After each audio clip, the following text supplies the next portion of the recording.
में कशिश का गुना ब्लॉग में स्वागत है।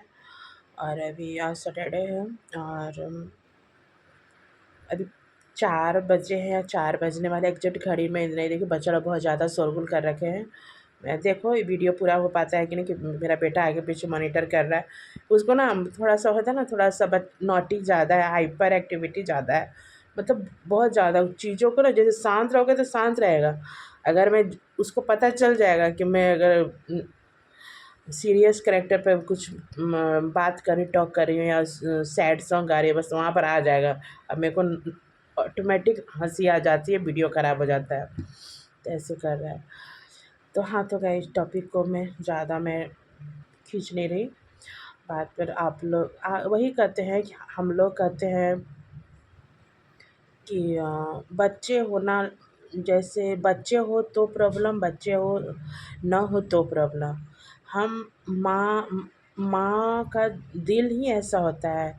अगर नहीं होता है तो समाज के ताना ताना सुनने को मिलते हैं। खुद में ही लगता है, खालीपन लगता है और लगता है कि बच्चा होने से जीवन संपूर्ण हो जाएगी। फिर बच्चे को एक माँ पिता भी अपना पूरा जीवन की कमाई लगाते हैं। माँ भी पूरा अपना सुंदरता त्याग देती है बच्चे में, रात बच्चे के नींद से जगना, बच्चे के नींद से सोना से करते करते। बट वही बच्चे जब माँ जब माता पिता बूढ़े हो जाते हैं तो वही बच्चे फिर बच्चों की शादी में भी माता पिता अपना पूंजी लगा देते हैं। और उसके बाद बहुत रेयर बच्चे ही पेरेंट्स का सेवा देखभाल करते हैं। बट ऐसा नहीं कि सभी बच्चे गलत होते हैं, बट सिचुएशन ऐसा होता है कि कुछ हायर एजुकेशन के चलते बाहर जाते हैं पढ़ाई करने, घर पे नहीं रहते हैं। कुछ लोग का जॉब रहता है तो उनको घर से रहना, पेरेंट्स से दूर रहना मजबूरी बनती है, क्योंकि हाई फाई जॉब है तो आपको पेरेंट्स से दूर रहना मजबूरी है। चाहे कुछ का कोई बाहर कोई अच्छा काम कर रहे हैं तो वहाँ पर भी पेरेंट्स से दूर रहना मजबूरी है। कुछ का है कि बच्चों के स्टडी के कारण पेरेंट्स से दूर रहते हैं। सिटी में, जैसे गांव में अगर घर है तो पुश्तैनी घर है तो पेरेंट्स से दूर रहना बच्चों के एजुकेशन के लिए पत्नी के दबाव में या आपसी सहमति से शहर में रहना, बच्चों का एजुकेशन का बहाना बनाकर रहना मजबूरी है। तो बच जाते। तो जीवन के मोड़ पे जैसा भी हो, पति या पत्नी में नोक-झोंक होता है। एक जब जवानी का जोश होता है तो लगता है कि तू मैं टॉम एंड जेरी की तरह झगड़ा करते हैं और लगता है कि एक दूसरे पर दोषारोपण करते हैं कि आप अच्छे नहीं हो, आप। एक मन ऐसा आता है कि लगता है कि घर की ऐसे ही सिचुएशन में कोई किसी से कम नहीं तो डाइवोर्स का सिचुएशन हो जाता है। और बात हद तक होती है कि तलाक की नौबत हो जाती है। बहुत लोग सेपरेट भी हो जाते हैं, तलाक भी ले लेते हैं। बट जब वही रिश्ते फिर भी धीरे धीरे किसी तरह टॉम एंड जेरी की तरह रिश्ते चिक चिक में रिश्ते कैरी फॉरवर्ड होते रहते हैं। बट बुढ़ापा में सहारा पति को पत्नी ही देती है और पत्नी को पति ही करते हैं। आज मैं सच्ची मायने में मेरी आंखें नम हो गए और मैं सेंटी हो रही हूँ। आज मैं अप्सरा मम आंटी की देखी, सुबह रात से मतलब 1 वीक से बीमार चल रही है। बट घर में उतना बड़ा फंक्शन था, छोटी बहू का गोद भराई था, जो प्रेगनेंसी में 7-8 मंथ में गोद भराई रस्म था। फिर भी वो मेडिसिन ले रही होंगी साइड में। बट काम का प्रेशर हो गया, गर्मी का मौसम हो गया, फिर स्ट्रेस होता है, कभी कभी काम का प्रेशर से आदमी को पैनिक अटैक आते हैं।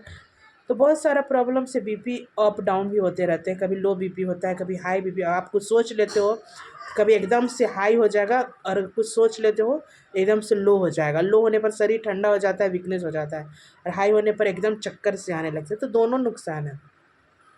अंदरूनी उनको क्या प्रॉब्लम है। और फिर उसके बाद फिर कल उनकी बेटी भी, भाई कब तक रहती, फिर भी बेचारी बेटी उनकी बहुत प्यारी, बहुत समझदार है, पूजा। तो अपने ससुराल गई, क्योंकि वो भी जॉब पर ही रहती हैं। बट छुट्टियों में गांव में आई थी तो उनके हस्बैंड लेने आए तो ससुराल चली गई। कब तक बेटी रहेंगी।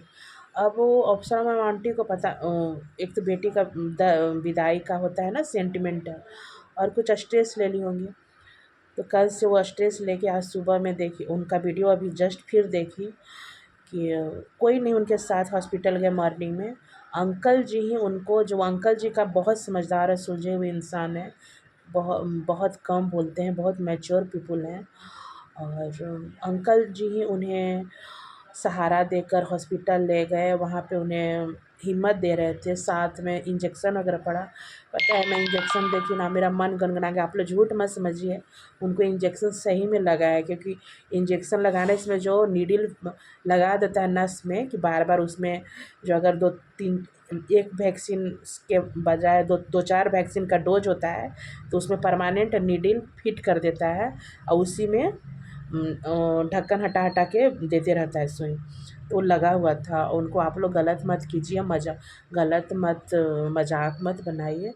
मैं देखी उनका अप्सरा मोमांटिक का सुई पड़ते मेरे को, मैं नहीं देख सकती। मेरा मन एकदम गनगना गया, एकदम रो कहते हैं ना बिहारी भाषा में, रोआ गनगना गया एकदम, और एकदम आँख से आँसू आ। फिर अंकल जी फिर घर ले गए। तो कहते हैं कि बुरे वक़्त पति पत्नी का ऐसा होता है, झगड़े भी होता है, लड़ाई भी होता है, जैसा भी हो, पति बुरा हो अच्छा हो, बट या पत्नी बुरी हो या अच्छी हो, बट बुरे वक्त में दोनों ही एक दूसरे को काम आते हैं। तीसरा कोई कोई का, हाँ बच्चे भी काम आते हैं, बट वहाँ पर पास में अवेलेबल होना चाहिए।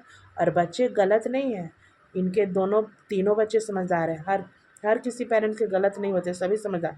बट सिचुएशन है, एक बच्चे हैं सचिन मनीषा भी बहुत समझदार हैं, बट उनका हर जगह उनका काम भी देखना है, अम्बाला में भी है, रहना पड़ता है, घर पे भी रहना पड़ता है, तो उनका हर तरह से बिजनेस देखना पड़ता है। और प्रिंस भी है तो घर का भी है। तो ऐसा कोई नहीं कि कोई बच्चे, लेकिन कहते हैं कि पति पत्नी का रिश्ता ऐसा है कि लाख कुछ भी हॉरेबल सिचुएशन है, बट एक दूसरे के प्रॉब्लम बीमारी में एक दूसरा सारा काम छोड़ के कंधे से कंधे मिलाकर उन्हें उन्हें साथ देते हैं। तो वही मैं देखी तो मैं सेंटिमेंटल हो गई। और डोंट वरी आंटी, ठीक हो जाएंगी आप। और केयर कीजिए, अपना हेल्थ पर केयर कीजिए, और कुछ दुनिया जहान का चिंता मत कीजिए। और कोई क्या कहता है, सबसे बड़ा रोग क्या कहेंगे लोग। और कुछ भी नहीं, दुनिया कुछ भी कहेगी, आप अपना काम करते रहिए और खाना पीना टाइम से लीजिए, कोई चीज़ स्ट्रेस मत लीजिए। कुछ भी मन में आता है विचार, तो आप वीडियो में बता दीजिए, मन हल्का हो जाएगा। Okay, bye bye.